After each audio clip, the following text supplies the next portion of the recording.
Bismillahirrahmanirrahim. Bienvenue mes chers étudiants à la troisième et la dernière partie du cours des syncopes et des lipotymies. C'était un peu long, c'était un peu chargé, mais c'est un cours très important à retenir. Ce sont des compétences primordiales. Je répète toujours le rôle de l'interrogatoire, le rôle de savoir prescrire les examens cliniques afin de diagnostiquer ou bien de poser le diagnostic étiologique. Donc aujourd'hui, on va voir le dernier titre, c'est les étiologies des syncopes et des lipothymies. Tous les supports sont toujours disponibles à la description pour télécharger, mes chers amis. Je vous invite, comme d'habitude, à abonner pour recevoir ces vidéos durant toute l'année et je demande de votre part le maximum de j'aime et de partage afin que ces vidéos-là atteignent le maximum des étudiants. C'est pour votre bénéfice, mes chers amis. Donc, dernièrement, quelles sont les étiologies qui peuvent nous donner du syncope et même des lipothymies? Bon, donc, en premier ordre, c'est les causes cardiaques. C'est pour cela qu'on a insisté dans la partie précédente sur les examens cardiaques de dépister la pathologie cardiaque. Donc, premièrement, ces causes cardiaques, ils peuvent être mécaniques et ils peuvent être électriques. Donc, et comme cause mécanique, la première, c'est le rétrécissement aortique qui est illustré là. Donc, c'est la sténose de la valve sigmoïdienne aortique. Vous allez avoir ça avec détail dans le module de cardiologie. Donc, le sténose de l'aorte, bien de la valve aortique. Là, vous voyez, c'est une valve qui est normale, une valve physiologique. Elle va permettre l'écoulement, elle va assurer un débit sanguin qui est adéquat, qui est physiologique, qui est normal. Cette valve-là, elle est sténosée. Donc, ah, c'est à cause de plusieurs facteurs de risque que vous allez voir en détail en cardiologie. Cette valve-là, elle est pathologique. Elle va donner une insuffisance circulatoire générale et ça peut être des causes là des syncopes. Donc, première étiologie, pathologie mécanique, rétrécissement aortique. Je vous invite que vous notez les étiologies là, les grands titres. Il peut s'agir là des questions des examens. Donc, premièrement, le rétrécissement aortique, ça vous voyez très bien. Donc, en B, la valve, elle est presque sténosée totalement là. Là, c'est l'aspect sténosé. C'est l'aspect pathologique de valve qui est presque complètement sténosé. Donc, deuxièmement, il peut s'agir là, la pathologie, elle peut être située au niveau, pas des valves, mais au niveau du myocarde. C'est l'exemple de la myocardiopathie hypertrophiée ou bien de l'HVG. Quand vous voyez, là, c'est une coupe transversale au niveau de la musculature cardiaque. Donc, ça, c'est le ventricule. Ça, c'est la musculature du ventricule gauche. Et vous voyez ça, c'est pathologique. Donc, c'est une hypertrophie ventriculaire. Là, c'est gauche. Et elle témoigne d'une valvulopathie qui est d'ordre chronique. Cette HVG, elle va donner généralement des insuffisances cardiaques, malheureusement. Et vous voyez là, l'espace, bien la cavité ventriculaire gauche, elle est totalement obstruée à cause de cette hypertrophie-là. Donc, deuxième cause, l'HVG. Vous allez voir l'hypertrophie ventriculaire gauche en détail dans la cardiomyopathie, dans le module de cardiologie. Autre cause, ça, vous voyez, c'est une photo réelle d'une cardiomyopathie ventriculaire gauche. Malheureusement, ça, le ventricule là, il est défaillant. Il ne peut pas assurer un débit sanguin adéquat. Et là, vous voyez l'interprétation dans le trouble. Donc, une HVG va se témoigner par un indice de Sokolov-Lyon qui va s'augmenter. Vous allez aborder ça en détail dans la série de vidéos qui sera intitulée sur l'interprétation de l'ECG. Donc, restez abonnés, mes chers amis, pour recevoir les prochaines vidéos, surtout en module de cardiologie.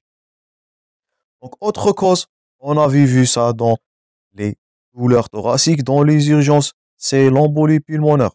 Donc, et j'espère que vous êtes maintenant habitués à cette embolie-là. C'est une occlusion par un thrombus.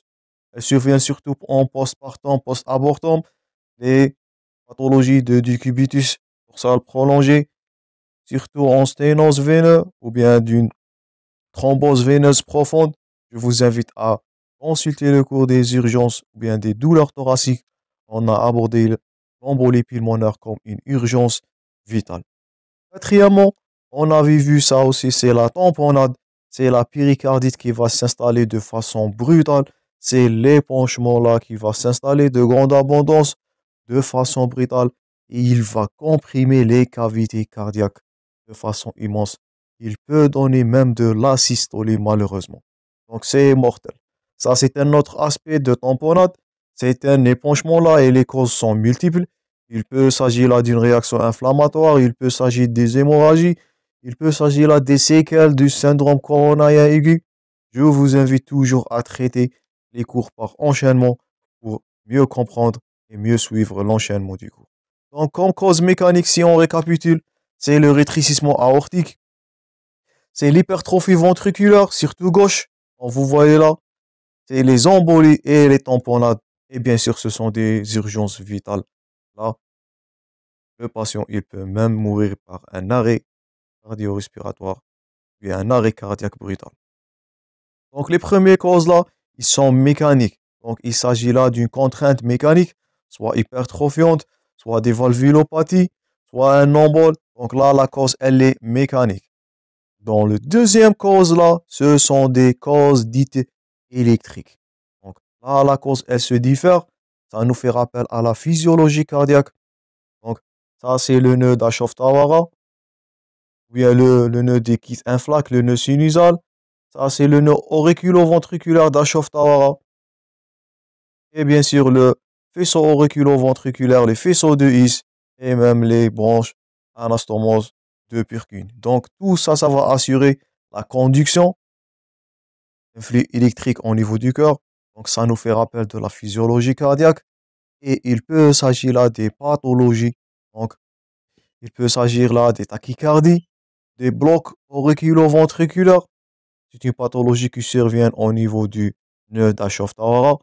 Je répète, vous allez voir tous ces pathologies-là, tous ces troubles de conduction, tous ces troubles de rythme, tous ces cardiomyopathies, tous ces valvulopathies en détail en module de cardiologie. Maintenant, vous êtes censé de savoir ou bien de les impliquer devant une pathologie ou bien devant des symptômes. Ça, c'est votre compétence en sémiologie. Parfois, c'est le dysfonction sinusale totale, une sinusale, une de Keith and plaque. Et parfois, s'il s'agit du patient là qui est sous stimulateur cardiaque, il peut s'agir, vous allez penser à une défaillance de ce stimulateur de ce pacemaker. Donc, ça, ce sont les pathologies cardiaques d'origine électrique. Donc, vous voyez, ils sont tous des critères de gravité, surtout devant des troubles de rythme par le risque de mort subite. Il peut s'agir en n'importe quel moment. Troisième cause qui peut causer, donc là, c'est au-delà du cœur, c'est de l'hypotension artérielle. Et vous voyez à gauche dans l'illustration, une valeur systolique qui est inférieure à 80 mm mercure. Là, c'est la notion de l'hypotension artérielle. Cette hypotension artérielle, elle peut être accompagnée avec de la tachycardie sinusale ou bien de la bradycardie sinusale, elle est dite paradoxale. Et là, nous sommes dans le jeu. Je vous invite à noter ce titre-là, la réaction vasovagale. On va l'aborder dans juste quelques minutes. Donc, les hypotensions, on a deux types. Là, je demande votre concentration. On a de l'hypotension qui est associée avec de la tachycardie sinusale. Ou bien, deuxièmement, une hypotension avec de la bradycardie sinusale. Elle est paradoxale. Et là, c'est la réaction vasovagale, c'est la stimulation vagale comme on a vu précédemment. Donc, on commence premièrement avec de l'hypotension avec de la tachycardie sinusale. Donc, ça, c'est du réflexe.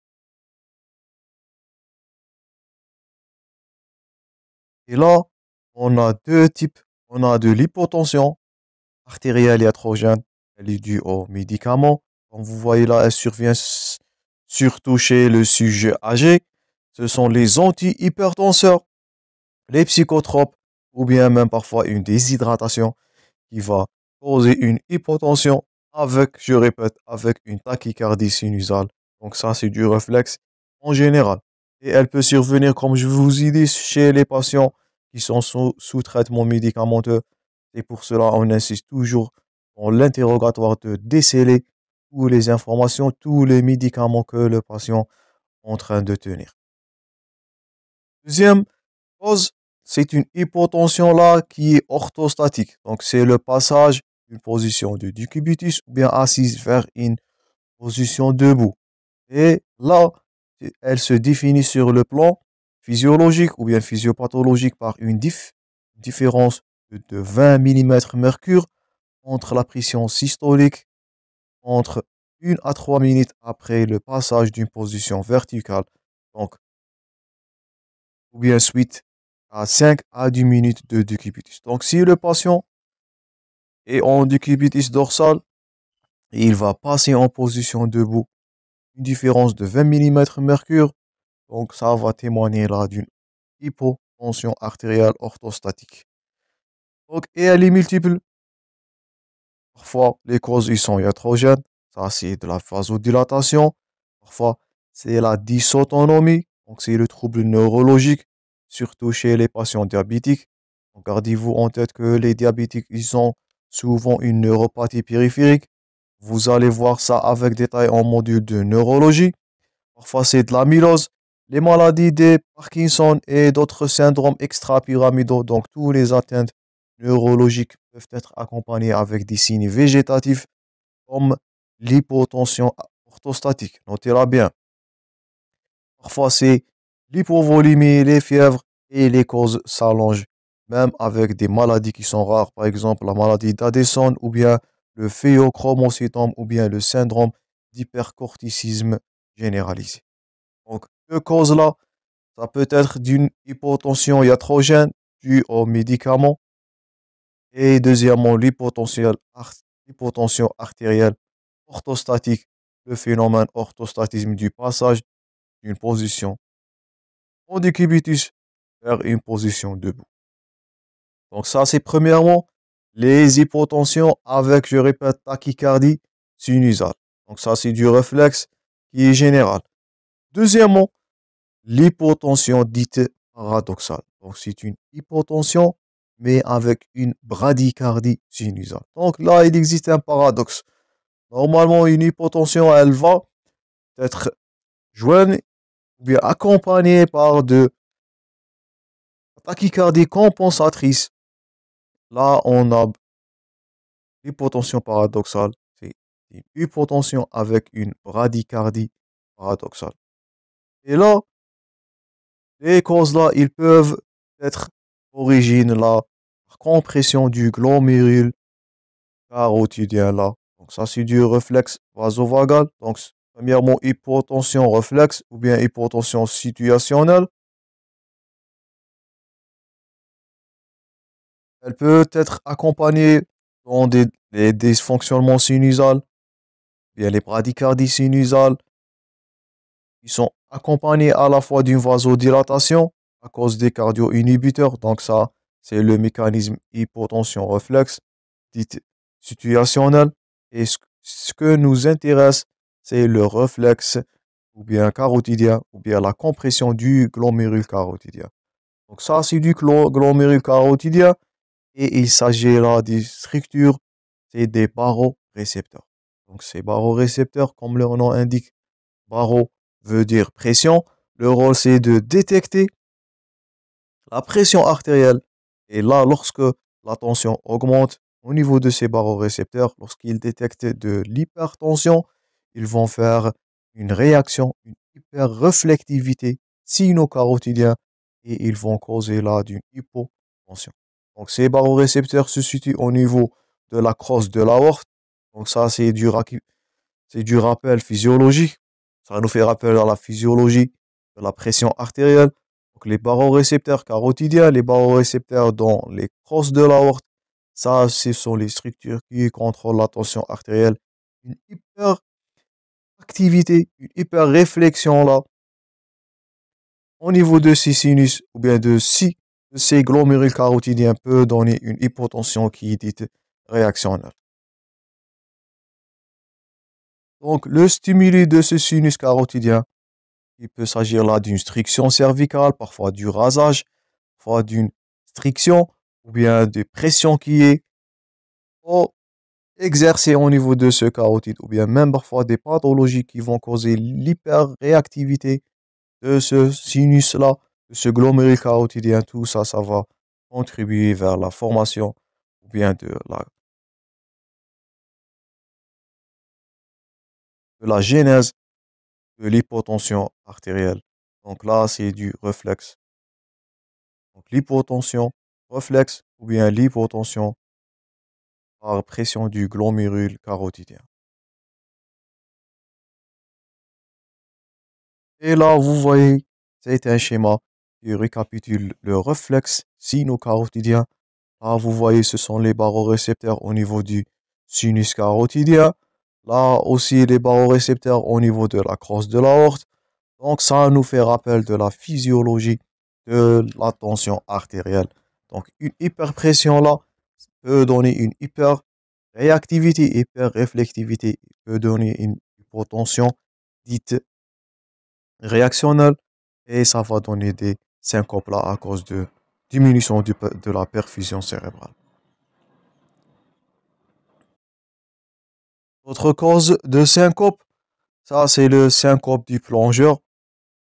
Donc, il survient lors de la diminution de l'O2, de saturation en oxygène, surtout dans les plonges, bien surtout chez le terrain des plongeurs dans profondeur ou bien dans des situations désagréables qui vont donner une contraction du diaphragme. Donc ça va donner une diminution accrue de taux de saturation en oxygène et peut-être aussi des causes des syncopes. Dernière forme ou dernière cause de syncope là, elle est nommée le syncope neurocardiogénique. Donc ce terme-là, notez-le bien, peut s'agir là des questions d'examen. Il englobe les syncopes vasovagales, les syncopes réflexes, donc les réflexes situationnels qu'on a vu précédemment, et l'hyperréflexie sino-carotidien. Donc tout ça est englobé dans un seul terme. Faites attention, un syncope neurocardiogénique. Il regroupe trois pathologies. Je répète, je vous invite à les noter. Le syncope vasovagal, le syncope réflexe ou bien le syncope situationnel.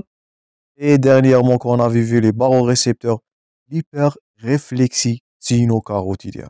Donc, et qu'est-ce qui est en commun entre ces lésions-là ou bien ces pathologies-là? C'est que ce sont des syncopes à un cœur qui est sain et à un ECG qui est normal. Et ce sont les plus fréquentes.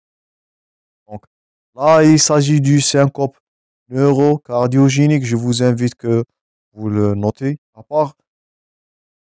C'est du syncope qui est le plus fréquent et il est caractérisé par. Donc ça, en gras, je vous invite à noter ce critère-là. Il peut s'agir d'une question d'examen.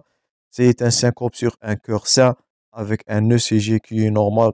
Donc on utilise le terme là, un syncope neurocardiogénique. Donc ça, c'est de l'absence de toute pathologie qu'on a vu précédemment. Donc il n'y a ni pathologie de induction, il n'y a pas ni de pathologie qui est électrique, il n'y a pas de pathologie mécanique. Le cœur, il est sain, le CG est normal.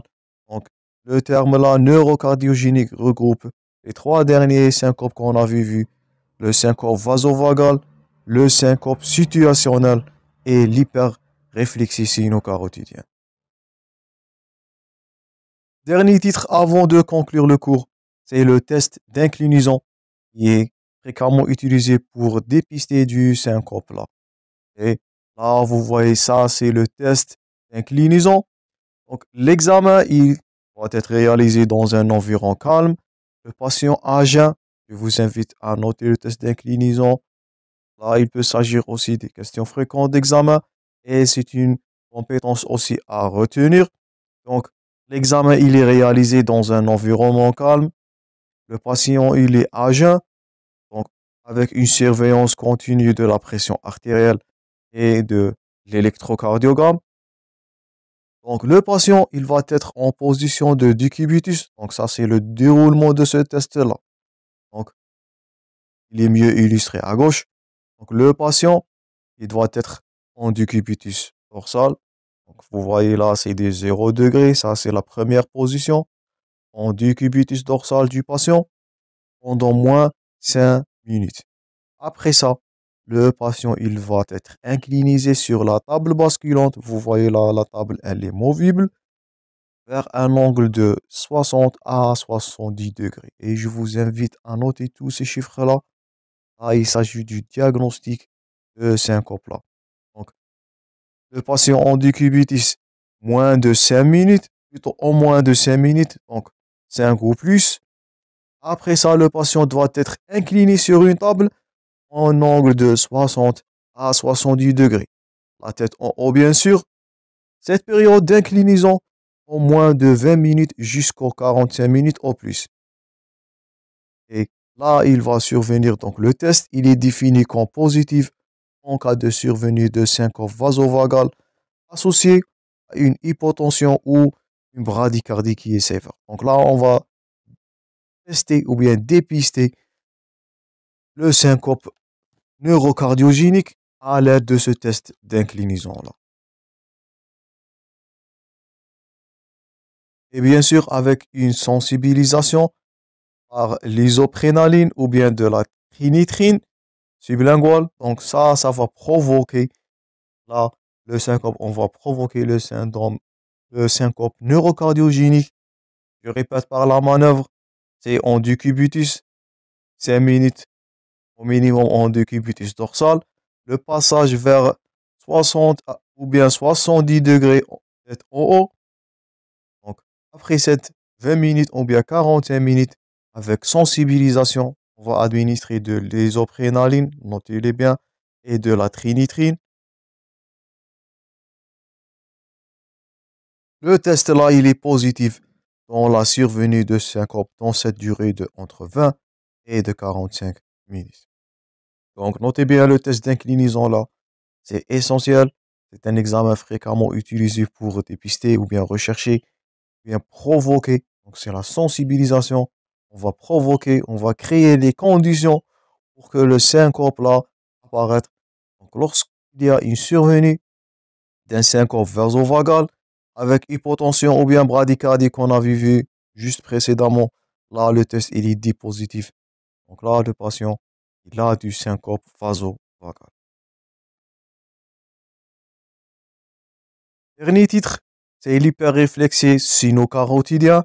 Ça rentre aussi dans le domaine de syncope neurocardiogénique. Faites attention, elle est à rechercher chez les patients âgés plus de 40 ans. Donc faites attention, l'hyperréflexivité sino-carotidienne, en retour,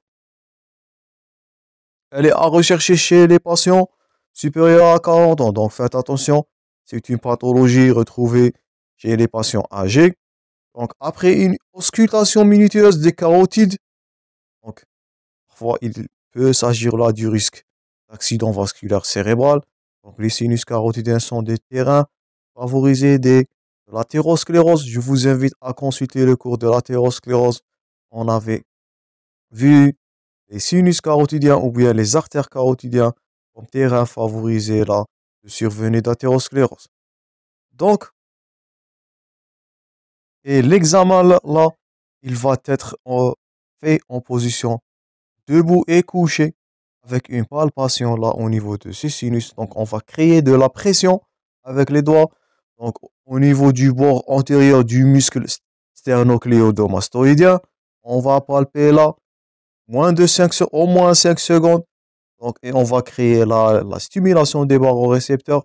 S'il s'agit là d'un syncope avec une simple palpation là, avec une simple pression, là, il s'agit, on peut dire, d'une hyper-réflexie de ces signaux carotidiens de ces barorécepteurs là. Là, la réponse, elle est considérée comme positive en cas de reproduction de syncope ou bien de l'hypothymie. Donc, avec cette bradycardie ou bien de l'hypotension comme on avait vu Donc, ça, c'est du syncope avec, ou bien réactionnel, le syncope avec hyperréflexie sino-carotidienne. Il est à rechercher toujours chez les patients âgés afin d'éliminer là les causes d'origine hyperréflexique. On termine avec la conclusion. Donc, pour prévenir le syncope, il est conseillé d'éviter le changement brutal de position. Donc, ça, c'est le syncope situationnel et l'orthostatisme.